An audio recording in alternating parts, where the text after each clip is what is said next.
Hi, I'm Steve Hollingworth. I'm the president of Grameen Foundation. It's such a pleasure to take part in this discussion about the Sustainable Development Goals. What inspired me to join Grameen Foundation? Throughout my career, I've been very fortunate to work with the poorest women in the world, and I've seen the enormous potential and power that's unlocked for communities, for families, and for women themselves when they're given opportunity. And one of the greatest opportunities actually to participate more equally in the marketplace. I was very inspired by the work of Professor Muhammad Yunus and the Grameen Bank going way back, and in particular what it did in terms of giving practical opportunities for women to elevate themselves and their standard of living. But now what inspires me is the next generation of what's happening with new tools that allow the poorest women in the world to have access to financial services through mobile phones, and how data about them and to them can lift up their livelihoods and expand their opportunities. So that's what inspires me.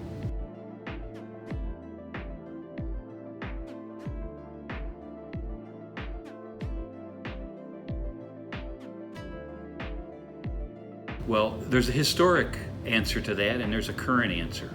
Historically, I believe that wealth inequality is a result of many different factors, including political and economic dominance of some groups over others, about control of markets, trades, and land, and how that inequity has now become so deeply embedded in so many places.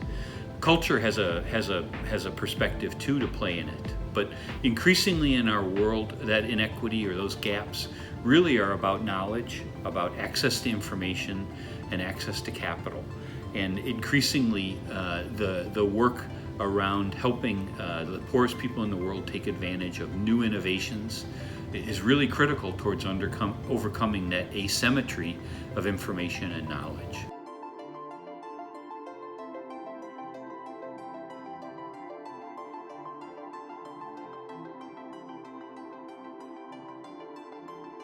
There's enough food in the world that the supply of food is adequate to feed everyone. The real problem is effective demand. Who can afford enough to feed themselves and to create a healthy livelihood for their children? There are two groups globally that we really need to be concerned about. The first are the poor who have access to land, and with them it's important to concentrate on ways to increase their productivity and their food security by using their land resources in a much better way and helping them create sustainable systems for food production and to elevate the level of family income and food security. For those without land, it's very important to help them create economic opportunities off the agricultural cycle or within the agricultural cycle that helps the landless have effective demand, afford access to food. We have enough food globally. The issue is how it's distributed, who controls it, and how the poorest in the world get access to that food.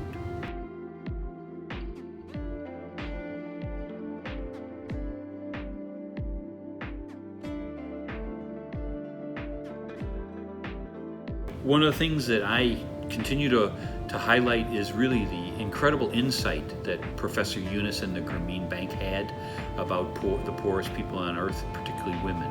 And that insight was that if we could base the lending to a woman based on her character and on the support that other women in her community gave to her, right, that was enough to trust that the loan would be used well and that it would lift up the family and the community. And that's what's happened. Microfinance began with that one data point.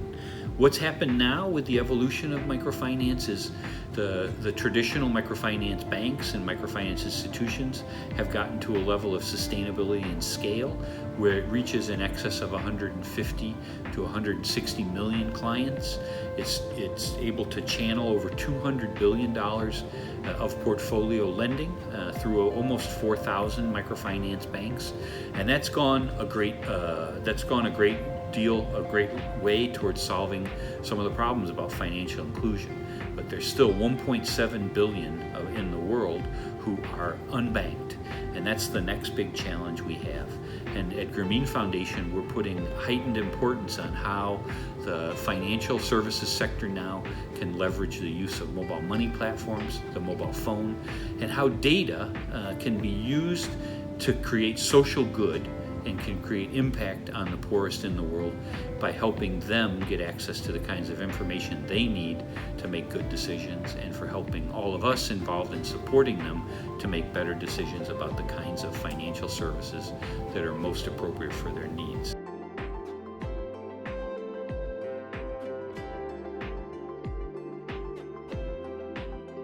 That's a great question. And really it begins with, what's our future going to look like? Right? We're actually in the middle of moving from an analog age into a digital age, and now the digital age into the Internet of Things age. It's often talked about that the new industrial revolution that we're facing now is how over 25 billion devices are going to be linked to the internet.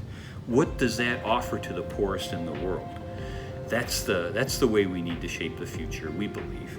And essentially, it's all around data and how responsible we are with data to ensure that it is a tool that helps the poorest in the world overcome that information asymmetry that they live with, but also helps all of us to know and understand their needs and aspirations and opportunities better, that helps us leverage the kinds of changes in a responsible way that can help the poorest in the world get access to markets, can get access to financial services, can get access to health and ways of addressing any social or environmental problems that they have. But this means we need to figure out ways that data is useful to solving problems, that we're protecting and being responsible with the identity of the poorest people in the world with that data, and that we're using that data as a way to guide and educate for good.